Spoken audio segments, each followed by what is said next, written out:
આપણે હું આપને રોકવાનો પ્રયત્ન રોકીશ. આપણે મધુભાઈ સાથે જ વાત કરીશું અને કોંગ્રેસના ઉમેદવાર પણ છે તેમની સાથે પણ વાત કરીશું. મધુભાઈ, આપ આજે ઉમેદવારી પત્ર પરત ખેંચવા જઈ રહ્યા છો, શું કહેશો? ક્ષત્રિય સમાજના આગેવાનો જોડે કાલે રાતે મિટિંગ થઈ. હવે મિટિંગ ચાલી રહી છે. મિટિંગ પૂર્ણ થાય એટલે શું કરવાનું છે કે કોંગ્રેસને સપોર્ટ આપવો છે, જે કોંગ્રેસ મને સપોર્ટ આપે છે એનો નિર્ણય બાકી છે. હવે નિર્ણય કરીશું તારે કેવડાવું. ભારતીય જનતા પાર્ટી ના આપ પહેલા દિવસથી જ વિરોધ કરતા રહ્યા છો, ત્યારબાદ શક્તિસિંહ ગોહિલ સાથે આપની બંધ બારણે બેઠક પણ થઈ. આપે ટિકિટની પણ માંગણી કરી હતી. તે બાદ આપે એવું પણ કહ્યું કે હું કોઈ પણ પાર્ટી મને ટિકિટ આપે કે ન આપે, હું અપક્ષ લડવાનો છું. અને જો આપ આજે પોતાની ઉમેદવારી પત્ર પરત ખેંચશો તો શું કહેશો? મારે ઉમેદવારી ખેંચવાનું કારણ એક જ છે કે ક્ષત્રિય સમાજથી 6 વખત ધારાસભ્ય બન્યો છું આ વાઘોડિયા મત વિસ્તારના અંદર. અને ક્ષત્રિય સમાજના જે પ્રશ્ન છે, જે મા બેન બેટીનું દર્શન એમને પૂછજો કે વક્તાએ એમના ભારતીય જનતા પાર્ટીના મધુ શ્રીવાસ્તવ કોંગ્રેસના થવા જઈ રહેલા છે. ફોર્મ કદાચ પાછું બી કીધું.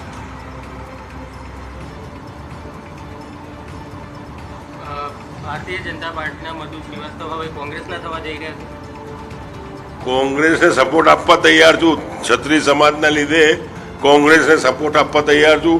ઉપર નીચે બધા જ જેટલા મારાથી બને એટલા જે 30 વર્ષના દરમિયાનના અંદર લોકોના વિનામૂલ્યે કામ કર્યા છે એ બધા જ મતદારો ભાઈઓ બહેનોને મારી વિનંતી છે કે આ વખતે કોંગ્રેસને વોટ આપો. આ ગઢ કોંગ્રેસ હતો, કોંગ્રેસનો ગઢ બને એના માટે કોંગ્રેસને વોટ આપજો. આજે જો આપ કોંગ્રેસને સમર્થન આપો છો તો આવનારા સમયમાં આપ કોંગ્રેસના કોઈ હોદ્દા પર જોવા મળશો? જો મને કોઈ હોદ્દાની પડી નથી. હું પોતે જ હોદ્દેદાર છું. હું જ પોતે બાહુબલી છું. મને કોઈ જરૂર નથી. મારે તો લોકોને સહકાર આપવાનું છે, સાથ સહકાર આપવાનું, જે દુઃખી છે એને સુખી કરવાનું, એ મારું કાર્ય છે. શક્તિસિંહ સાથે શું ચર્ચા થઈ હતી આપની? કોઈ શક્તિસિંહ સાથે જૂના મિત્ર હતા અને ચા પીધી, ચા પીને નીકળ્યા, એ જ વાત. જ્યારે વિધાનસભાની આ બાબતે આજે જે સમર્થન આપવા જઈ રહ્યા છો તેને લઈને કોઈ ચર્ચા થઈ આપની કોંગ્રેસના પ્રદેશ નેતૃત્વ સાથે?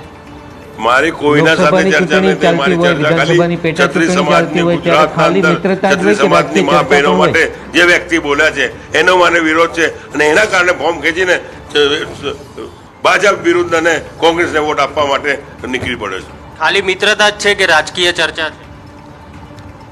મિત્રતા તો કોઈની બી હોય, તમારી સાથે બી મિત્રતા હોય, બધા સાથે મિત્રતા હોય. રાજકારણના અંદર તો કોંગ્રેસ ભાજપ બી એકલા ભેગા થઈને ચાબા પીએ છે. મિત્રતામાં તો કઈ વાંધો આવતો નથી. રાજકીય દુશ્મની નથી, મિત્રતા છે. રાજકીય દુશ્મની હશે ત્યારે નીપટી લઈશું. બિલકુલ.